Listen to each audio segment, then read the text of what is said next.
What's good, YouTube? I personally think that Link monsters are getting a lot of unnecessary hate, and I think it's just a misunderstanding on how to summon them and a dislike of the new game board. The new game board looks somewhat confusing to people as we introduce 2 new zones, and then we take away 2 old zones and shove them into the back rows. This isn't the first time the game board has changed with a new mechanic. Pendulums were the first, and people were very against pendulums as a mechanic, but to understand the Link mechanic, it's very simple. Link monsters, they're synchros. So there's only one real huge difference between Links and Synchros. They start out the same. If you start at the very top of each of their text box, they have their type of monsters. For instance, the Code Talker is a Cyburst monster, whereas Stardust Dragon is a Dragon type monster. And then it clarifies if it's a Fusion, an Xyz, a Synchro, or a Link. In this case, the Code Talker is a Link, and then Stardust is a Synchro, and then they are both effect monsters still. The only confusing part here may be that under the Code Talker's description of what he is, it says the required materials for him is 2 or more effect monsters, but that's not all it can take to summon him, as Stardust Dragon clarifies 1 tuner plus 1 or more non-tuner monsters. What defines the Code Talker is at the very bottom where it says Link 3, meaning no matter what, it either needs 3 total Link materials to make him, with a minimum of 2 monsters to make that, or it needs 3 separate effect monsters. So, for example, I can use Mrs. Radiant, which says Link 2 at the bottom, alongside any other effect monster to help make the Code Talker, because it is a Link 2, so it eats 2 of those Links. But he can also use 3 of any effect monster to summon himself, as that's what it would take. There's just that kind of restriction in place of defense. It's a restrictive kind of meaning for their summonings. Outside of that, a Link summon is exactly the same as a Synchro summon. The concept of it is an inherent summon by sending the materials required to the graveyard. So, the Code Talker is summoned the exact same way as Stardust Dragon. He sends his 3 or 2 materials to the graveyard in order to special summon himself into the extra monster zone. Whereas now, in a Link format, if you Synchro for Stardust, he too will pop into the extra monster zone by sending his materials to the graveyard. It's literally Synchro summoning in disguise. I think what people are really opposed to is the change in the game board. Initially, people thought it would really slow down the game, but upon learning that the new mechanic typically speeds up the game, they became kind of opposed to it, and also they didn't understand certain terms. So I'm going to clarify a few certain terms with Link monsters here. We have the Code Talker, and he would special summon himself in the extra monster zone. So in order to special summon anything else from the extra deck, they have to be pointed where his arrows are. You cannot summon Mrs. Radiant here because it would not be linked to the Code Talker. It would have to pop up over here whenever you make her by her materials. Similarly, she is now linked to the Code Talker, but there's not a mutual link. A mutual link would have to be something like this, where you have the arrows pointing towards each other. So you would need another Link monster to pop up left of the Code Talker and enable the zone he is in, much like this. Oddly enough, in this specific situation, if you were to have a Mrs. Radiant summoned, and then summon your Firewall Dragon here, which has its 4 arrows pointing other ways, and then summon the Code Talker under Mrs. Radiant, none of these cards are mutually linked, because none of them have arrows pointing back towards each other. This is kind of a rare situation, because mutual links take arrows pointing towards each other. Now let's replace it with a card coming out in the Megatins. Proxy Dragon here is coming out in both Megatins, and his link arrows point side to side, so if he was brought out here, he is actually in a mutual link here with Firewall Dragon, since his red arrows points towards Firewall Dragon's red arrows. This will be important for some Link monsters and their effects that say mutual link on them. But he is not in a mutual link with Mrs. Radiant above him because her red arrow does not point directly down towards him, and he has no red arrow pointing up towards her. They are not even linked at all. But as I said, Firewall Dragon is mutually linked here with Proxy Dragon and has no mutual link with Mrs. Radiant, although Mrs. Radiant is linked to Firewall Dragon. That term mutual means back and forth. To be linked, you just have to have the red arrow pointing towards the card, and the card that has the red arrow pointing towards it is linked to the other card.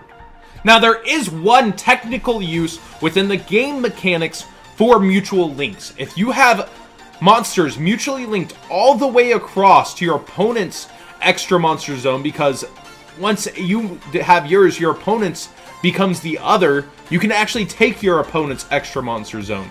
So what you do, you see how Firewall Dragon here has its red arrow pointing up towards Link Spider. They are mutually linked. Now we take our Mega Tend Proxy Dragon, and he is mutually linked to our buddy Firewall Dragon. He extends his arrow to the left as well to link to another Firewall Dragon, which points up also. And now you can have a mutual link all the way through and take all these zones. But the commitment to that is ridiculous to shut your opponent out. One Dark Hole or Raigeki and all of this is wiped out ridiculously. So I would have to say that you must heavily consider that this is kind of a silly situation for now, but as the mechanic evolves, I'm sure there will be decks that try to do this on purpose with a relatively low investment in resources. I do think that, again, the opposition is more towards the game board being this way than Link monsters themselves, yet I still hear this resounding cry of, I get to play this deck in Link format. I'm not going to play Links. I'm going to play Cyber Angels because they'll finally be good with every other deck now slowed down. I'm going to get to play Barrier Statues and still stop them from ever summoning a Link monster. I think it's super ridiculous to try to hate the Link monsters themselves, and this happens with every single mechanic that comes out. Synchros were met with huge opposition when they first came out. People thought they were way overpowered and ridiculous, and even with the restriction of needing a tuner specifically and having to line up the levels, people were very opposed to it at first, and by the end of it, they loved it. Then Xyz came out. You don't even need a tuner to overlay? That's insane. You just need two monsters of the same level. Despite the mechanic having a restriction of needing monsters of the same level typically, people still found it to be too broken on its release and were very opposed to it and didn't want to understand it at the start, and it's so easy to understand now, isn't it? Link monsters will be very similar. If you play the game for a couple of months, you'll get it all down. You'll get the changes to the game board as well, with the pendulum zones being in the back row, the new extra monster zone restricting the extra deck. All of these things are going to be things that you come to understand. Now, I do get that it killed some of your guys' favorite decks in some senses, that it made them very hard. But as more and more Link cards come out, it'll definitely enable older strategies that were initially restricted. You have to remember we're just at the start and we're already seeing insanely cool Grand Soil combos and FTKs that are kinda cancerous but really hard to pull off and very specific. I just have to say that you shouldn't be shunning something as hard as you did Pendulums, because where Pendulums had a resource game and a complete change to where cards went and a change to the mechanic in terms of resources, this isn't a change in resources. It's just rehashing the Synchro summon with different kinds of restrictions or uses of materials. They're literally Synchros in disguises, guys. Thanks for watching. Hopefully this helped you understand Link monsters a little more and on how they're summoned, and maybe it changed a few of your guys' opinions. I've just been seeing it rampantly. But you have to realize with Yu-Gi-Oh!, Cap G and I actually discussed this, and I think he's completely right. We're going back to an era where we just got spoiled by Arc 5, and we had tons of Xyz, Synchro, and Fusion releases. We're about to go back to an era where every single extra deck monster we're pulling out of packs for the most part are going to be Links once we get everything from the OCG, and it's going to be a lot of blue cards. You're going to be pulling all sorts of Link monsters, just like in the Zexal era, you were pulling a ton of Xyz. Just like in the Synchro era, you were pulling a ton of Synchros, and the few fusions that popped up were heroes for the most part that we were overdue for. It's going to be very similar to that. Almost 90% of all extra deck monsters are going to be blue. They're going to be Links, guys. So be prepared for that. If you hate them that much, if you don't want to understand them that much, you're not really going to be playing Yu-Gi-Oh! Anymore. You can't go back and play with the old game board. There's not going to be a supported format like that. You have to live and adapt with each mechanic if you love this game.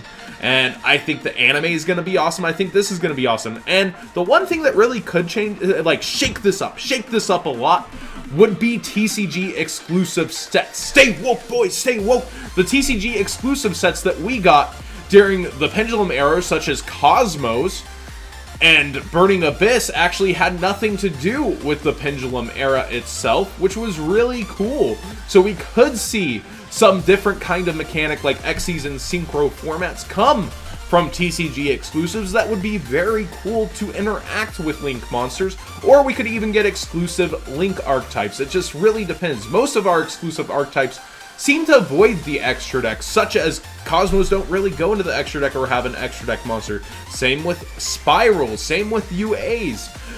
Even Subterrors, we just don't really seem to get extra deck support in our archetypes that are TCG exclusive, but we did with Burning Abyss. So it would be very interesting to see moving forward what TCG exclusives do. Stay woke, boys!